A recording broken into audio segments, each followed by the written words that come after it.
வலது பக்க மூளை அதிகமாக செயல்படுறவங்க தான் எதிர்காலத்தை ஆள போறாங்களா? இதை நான் சொல்லல, A Whole New Mind அப்படிங்கிற புத்தகத்தினுடைய ஆசிரியர் டேனியல் பிங்க் சொல்றாரு. இவர் ஏன் அப்படி சொல்றாரு? அதற்கான காரணம் என்ன? உங்களுடைய வலது மூளை அதிகமாக செயல்படுதா இல்ல இடது மூளை அதிகமாக செயல்படுதா? இதற்கான விடையை நீங்க தெரிஞ்சுக்கணுமா? இந்த எல்லா கேள்விகளுக்கான பதில்களும் இந்த வீடியோவில். சரி, முதல்ல உங்களுடைய எந்த மூளை உங்களுடைய வாழ்க்கையில் அதிகமாக செயல்படுது அப்படிங்கிறத நாம இப்போ தெரிஞ்சுக்க போறோம். ரொம்ப சிம்பிளான ஒரு விஷயம் தான். உங்ககிட்ட ஒரு 8 கேள்விகள் கேட்க போறேன்.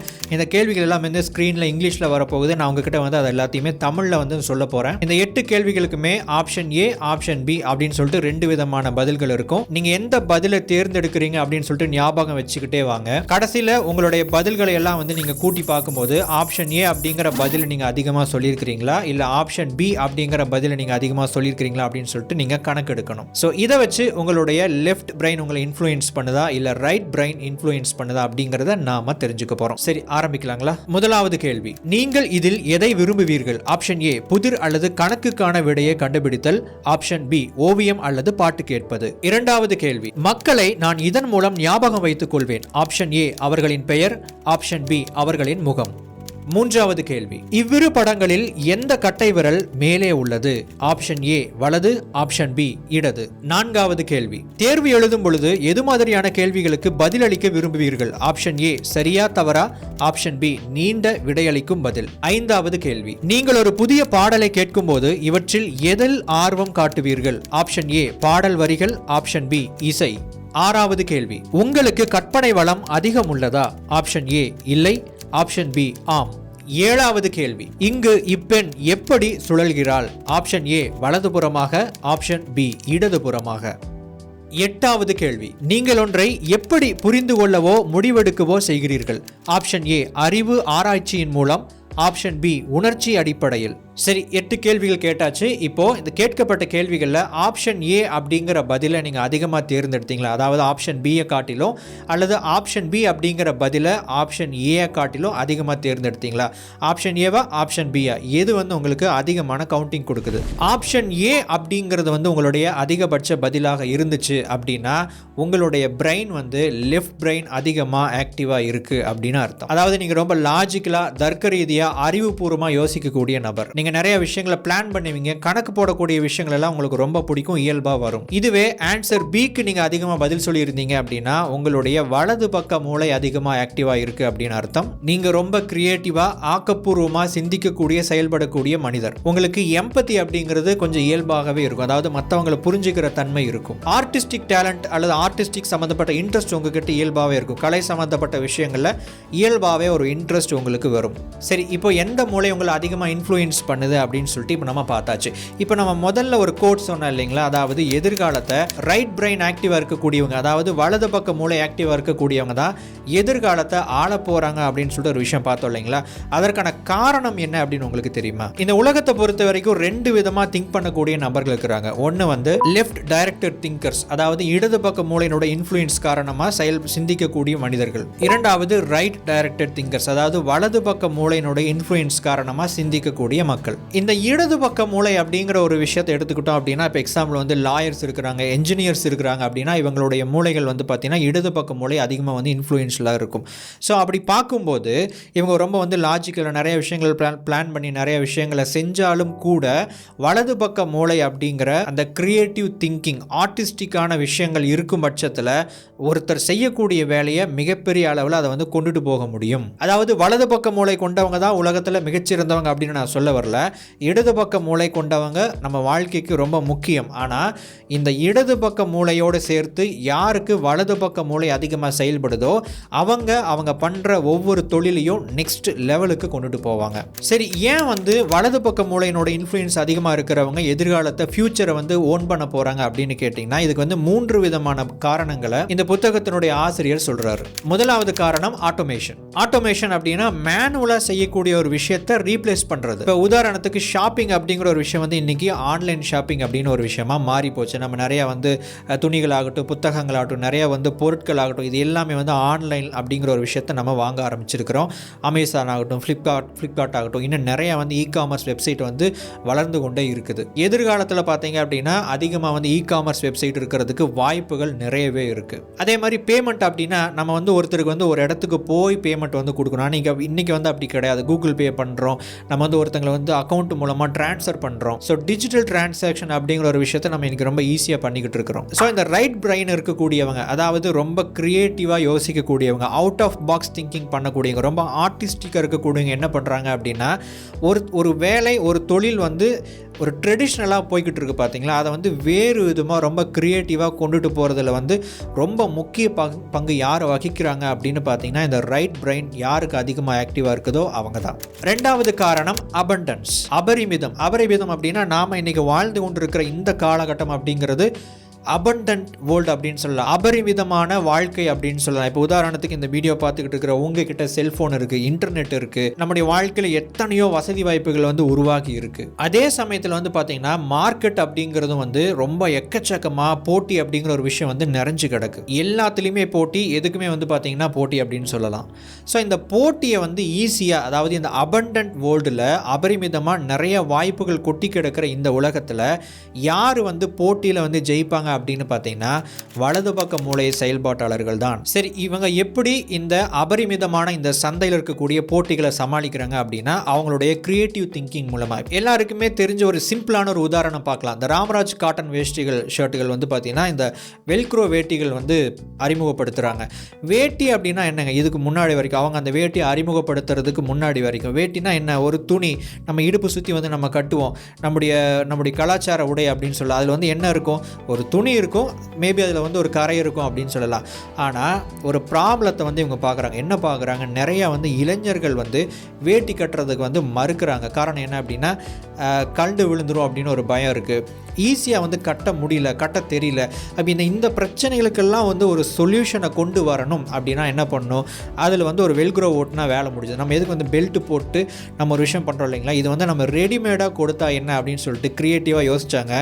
அதனுடைய விளைவாகத்தான் வந்து வெல்க்ரோ வேட்டி அப்படிங்கிறது உருவாச்சு. ஸோ க்ரியேட்டிவிட்டி மூலமாக ஒரு ப்ராப்ளத்துக்கான சொல்யூஷன் கொண்டு வருது. இந்த மாதிரி நிறைய உதாரணங்களை சொல்லிக்கிட்டே போகலாம். அடுத்தது மூன்றாவது காரணம் ஏஷியா அப்படிங்கிற ஒரு பெரிய ஒரு மார்க்கெட். இந்த அவுட் சோர்சிங் அப்படிங்கிற ஒரு விஷயம் இருக்குது. அவுட் சோர்சிங் அப்படின்னா நம்ம செய்யக்கூடிய வேலைகளை மற்றவங்களை வச்சு செய்ய வைக்கிறது. இப்போ நம்முடைய ஊரில் நிறைய வந்து ஐடி கம்பெனிஸ் வந்து டெவலப் ஆயிடுச்சு. இந்த வீடியோ பார்த்துக்கிட்டு இருக்கிற நிறைய பேர் வந்து ஐடியில் ஒர்க் பண்ணக்கூடிய நபர்களாக இருக்கலாம். உங்களுக்கு தெரிஞ்சவங்க, உங்களுடைய ஃப்ரெண்ட்ஸ், சொந்தக்காரங்க யாரோ ஒருத்தங்க வந்து ஐடியில் ஒர்க் பண்ணக்கூடிய நபர்கள் உங்களுக்கு தெரியும். ஸோ அந்த அளவுக்கு ஐடி ஒர்க்கர்ஸ் அதிகமாயிட்டாங்க. இதுவே நீங்கள் அமெரிக்காவில் பார்த்தீங்க அப்படின்னா அமெரிக்காவுக்கும் இந்தியாவுக்கும் ஒரு பெரிய ஒரு வித்தியாசம் இருக்குது. என்ன அப்படின்னா அமெரிக்காவில் இதே ப்ராஜெக்டில் ஒர்க் பண்ணக்கூடிய ஒரு நபருக்கு வந்து சம்பளம் வந்து அதிகமாக கேட்பாங்க. ஆனால் இந்தியாவில் வந்து அதே வந்து அவுட் சோர்ஸ் பண்ணாங்க அப்படின்னா அவங்கள விட சம்பளத்தை அவங்க குறைவாக கொடுத்தா போதும். ஆனால் அந்த சம்பளம் அப்படிங்கிறது இங்கே இருக்கக்கூடிய நமக்கு வந்து ஒரு பெரிய ஒரு தொகையாக தெரியும். அது மட்டும் இல்லாமல் இங்கே இருக்கிற எல்லாருமே வந்து படிச்சுக்கிட்டே இருக்கிறோம், நம்ம வந்து எஜுகேட்டட் ஆகிட்டே இருக்கிறோம், நம்முடைய வந்து ஸ்கில்ஸை நம்ம டெவலப் பண்ணிக்கிட்டே இருக்கிறோம்.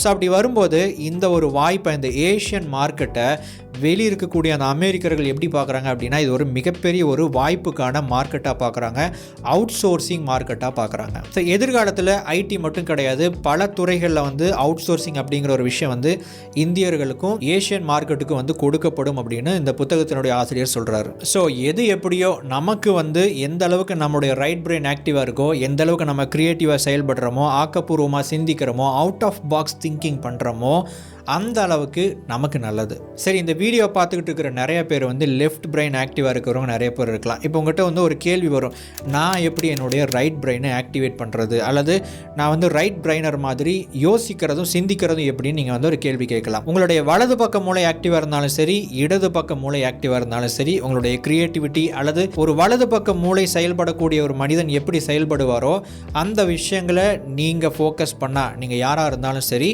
இந்த வலது பக்க பிரெயின் ஆக்டிவில் இருக்கக்கூடிய நபர்கள் எப்படி செயல்படுவார்களோ அப்படி உங்களால் செயல்பட முடியும். அதுக்கு நீங்கள் ஒரு 6 முக்கியமான விஷயங்களை ஃபோக்கஸ் பண்ணணும். இந்த 6 விஷயத்தையும் எதோடு நீங்கள் பொருத்தி பார்க்கணும் அப்படின்னா, நீங்கள் பண்ணிக்கிட்டு இருக்கிற உங்களுடைய தொழில், உங்களுடைய வேலையோடு நீங்கள் பொருத்தி பார்க்கணும். நீங்கள் கொடுக்கக்கூடிய ஒரு ப்ராடக்ட், ஒரு சர்வீஸோடு நீங்கள் வந்து பொருத்தி பார்க்கணும். முதலாவது டிசைன். ஒரு டிசைன் அப்படின்னு எடுத்துக்கிட்டிங்க அப்படின்னா, அந்த டிசைனுக்கு பின்னாடி ஒரு ஃபிலாசபி இருக்கும்.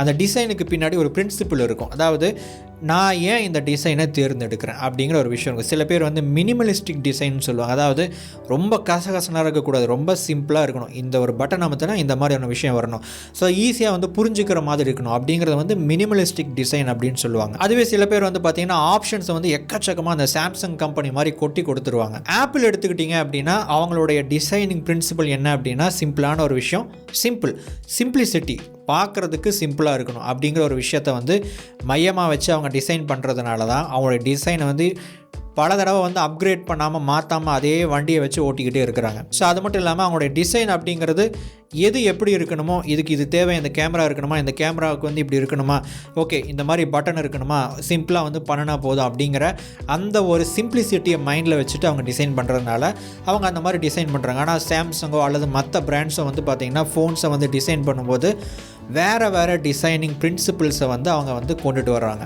ஸோ டிசைனிங் அப்படிங்கிற ஒரு விஷயத்தை நீங்கள் மாற்றுறதன் மூலமாக உங்களை நீங்கள் வந்து யுனிக்காக காமிக்க முடியும். யுனிக்காக காமிக்கிறதன் மூலமாக உங்களுடைய அந்த போட்டியை வந்து ஈஸியாக வந்து வெற்றி கொள்ள முடியும். இரண்டாவது ஸ்டோரி. இப்போ நீங்கள் வந்து ஒரு டீ கடைக்கு போகிறீங்க. அந்த டீ கடைக்கு வந்து போகும்போது ஒரு 2 விதமான ஒரு டீ கப், ஒரு டீ பிராண்டு வந்து வச்சுருக்கு. நீங்கள் வந்து எந்த டீயோட பிராண்டை வந்து வாங்க போகிறீங்க. ஆக்சுவலி இந்த மாதிரி டீ கடையில் இருக்காது, எக்ஸாம்பிளுக்காக நான் சொல்கிறேன். ஒரு டீ வந்து பார்த்தீங்கன்னா இது வந்து ஒரு நார்மல் டீ அப்படின்னு சொல்லிட்டு போட்டுக்கிறாங்க. இன்னொரு டீ வந்து பார்த்தீங்கன்னா இந்த டீ வந்து ஒரு செட்டின் பிராண்ட். இந்த பிராண்டோட டீயை நீங்கள் வாங்கி குடிக்கிறீங்க அப்படின்னா இதுலேருந்து வரக்கூடிய வருமானத்தில் ₹1 ஏழை மக்களுக்கு வந்து போய் சேரும் அப்படிங்கிற மாதிரி ஒரு விஷயத்தை வந்து சொல்கிறாங்க. அதுக்கான காரணம் வந்து நாங்கள் ரொம்ப கஷ்டப்பட்டு ஏழ்மையான ஒரு நிலையிலேருந்து நாங்கள் வந்திருக்கிறோம். ஸோ நாங்கள் மற்ற ஏழைகளுக்கு உதவி பண்ணணும் அப்படின்னு நாங்கள் நினைக்கிறோம். ஸோ அதனால் நீங்கள் டீ குடிக்கும்போது எங்களுடைய டீ நீங்கள் வாங்கி குடிச்சிங்க அப்படின்னா ₹1 ஏழை மக்களுக்கு போகும், அவங்களுடைய பசியை நாங்கள் வந்து ஆற்ற போகிறோம் அப்படின்னு சொல்லிட்டு ஒரு விளம்பரம் வந்து போட்டிருக்கிறாங்க. இப்போது நீங்கள் எந்த டீயை வாங்கி குடிப்பீங்க?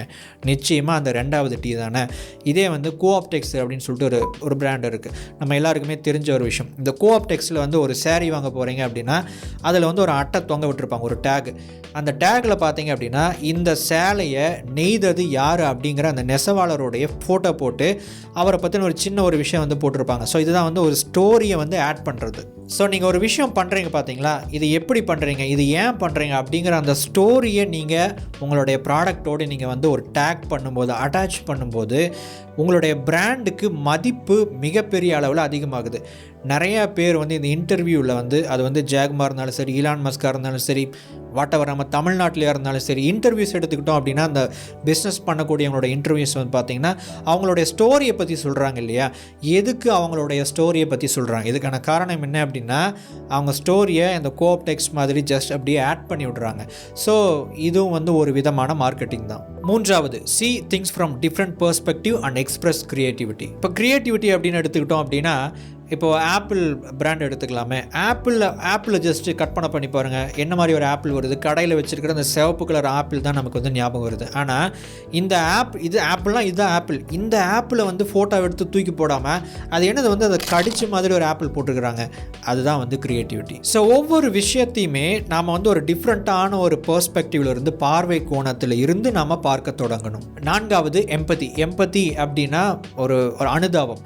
மற்றவங்களுடைய இடத்துலேருந்து நாம் அவங்கள பார்த்து புரிஞ்சுக்கிறது. ஸோ ஒரு கஸ்டமர் ஆகட்டும் அல்லது வாட்டவர் நீங்கள் வந்து அவுட் சோர்சிங் பண்ணணும் அப்படின்னாலும் சரி, இது எல்லாம் பண்ணணும் அப்படின்னா மற்றவங்கள முதல்ல நம்ம வந்து புரிஞ்சுக்கணும். ஒரு கஸ்டமரை வந்து முதல்ல நம்ம புரிஞ்சுக்கணும். So customer is the king அப்படின்னு சொல்லுவாங்க பார்த்தீங்களா, கஸ்டமர் இஸ் ஆல்வேஸ் ரைட் அப்படிம்பாங்க. ஸோ எப்போவுமே கஸ்டமர் என்ன சொல்கிறாங்களோ அவங்கள நாம் அதிகமாக கவனிக்கிறோம். ஸோ அவங்களுடைய இடத்துலேருந்து நாம் பார்க்க ஆரம்பிக்கணும். 5வது ப்ளே. எப்போவுமே ரொம்ப சீரியஸாக கணக்கு போட்டு வேலை பார்த்துக்கிட்டே இல்லாமல் அப்பப்போ கொஞ்சம் விளையாட்டுத்தனமாகவும் இருக்கணும். விளையாட்டுத்தனம் அப்படின்னா என்ன பண்ணோம் அப்படின்னா, இப்போ எக்ஸாம்பிள் வந்து ஒரு ஜாலியாக இருக்கிறது, ஃப்ரீயாக இருக்கிறது, ஒரு சில நாள் வந்து நம்ம வந்து சில ட்ராவல் பண்ணுறது, சில டூர்ஸ் போகிறது, ஏதாவது ஒரு சோஷியல் எக்ஸ்பிரிமெண்ட் பண்ணி பார்க்குறது, நம்ம இது வரைக்கும் என்ன பண்ணிகிட்டு இருந்தோமோ அதை தாண்டி சில விஷயங்களை நம்ம வந்து பண்ணி பார்க்குறது. ஸோ இப்படி பண்ணும்போது உங்களுக்கு ஆட்டோமேட்டிக்காக ஒரு டிஃப்ரெண்ட் பெர்ஸ்பெக்டிவ் இயல்பாகவே உங்களுக்கு வந்து கிடைக்கும். அடுத்தது 6வது, ஆட் மீனிங். நீங்கள் வந்து ஒரு தொழில் பண்ணுறீங்க அப்படின்னா அதனுடைய நோக்கம் என்னவாக இருக்க முடியும் அப்படின்னா பணம் சம்பாதிக்கிறது அப்படிங்கிறது மட்டும் இருக்கக்கூடாது. அதுக்கு வந்து நீங்கள் சில அர்த்தங்களை சேர்க்கணும். இப்போ நீங்கள் வந்து ஒரு ஹோட்டல் வச்சுருக்கிறீங்க. எதுக்குங்க ஹோட்டல் வச்சுருக்கிறீங்க?